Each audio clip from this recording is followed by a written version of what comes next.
বিচারকগণ নৈতিকতা ও নিষ্ঠার সঙ্গে বিচার কার্য সম্পাদনে অবিচল রয়েছেন। তবে একই সঙ্গে এই সত্য অস্বীকার করা যায় না যে বিভিন্ন রাজনৈতিক পর্বে বিচার বিভাগ, অসাংবিধানিক ক্ষমতা, অপশাসন ও রাষ্ট্রীয় কপট কৌশলের অঘোষিত সহযোগী হিসেবেও পরিগণিত হয়েছে। দুঃশাসনের বলয়কে আবরণ দিয়েছেন অনেক বিচারক। অন্যায় ও অবিচারে প্রত্যক্ষ ও পরোক্ষভাবে সম্পৃক্ত হয়েছেন। রাষ্ট্রের অন্যান্য প্রতিষ্ঠানের সঙ্গে বিচারকদের এই নৈতিক বিচ্যুতিও জনসাধারণকে শেষ পর্যন্ত জুলাই আগস্টের রক্তক্ষয়ী প্রতিরোধের সিদ্ধান্ত নিতে বাধ্য করার অন্যতম অনুঘটক বলে আমি মনে করি। এই ধারাবাহিকতায় এক চরম ক্রান্তিকালে বিগত 11ই অগস্ট 2024 ইংরেজি তারিখে আমাকে এদেশের 25তম প্রধান বিচারপতি হিসেবে শপথ নিতে হয়। অস্থিতিশীল সরকার, উত্তেজিত জনতার মুখে পলায়নরত একটি বিচার বিভাগের দায়িত্ব আমার উপর অর্পিত হয়। সম্মানিত সুধীমণ্ডলী,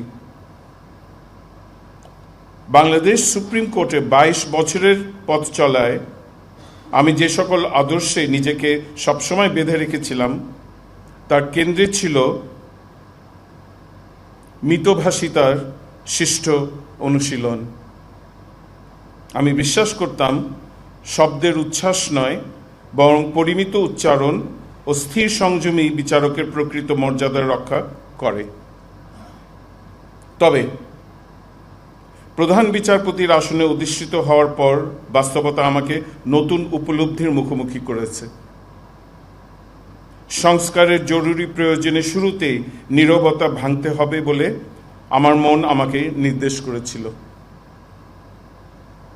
আমি বুঝতে পেরেছিলাম কেবল নিরীহ আহ্বান দিলে বিচার ব্যবস্থার কাঙ্ক্ষিত রূপান্তর সম্ভব নয়। একটা দুর্বৃত্তায়িত রাষ্ট্রের ভিতে সুবিচারের প্রাণ সংযোজন করতে নেতৃত্বকে অগ্রভাগে এসে সত্য উচ্চারণ করার জন্য সেটা ছিল এক অপরিহার্য মুহূর্ত।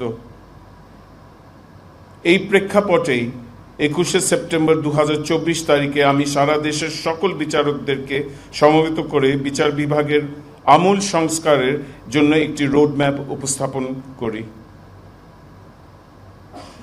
বিচার ব্যবস্থার প্রশাসনিক জটিলতা, সাংবিধানিক সীমাবদ্ধতা ও নীতিগত অসামর্থ্যের মূল উৎস চিহ্নিত করে তা থেকে উত্তরণের জন্য প্রয়োজনীয় পথ নির্দেশ তুলে ধরেছিলাম।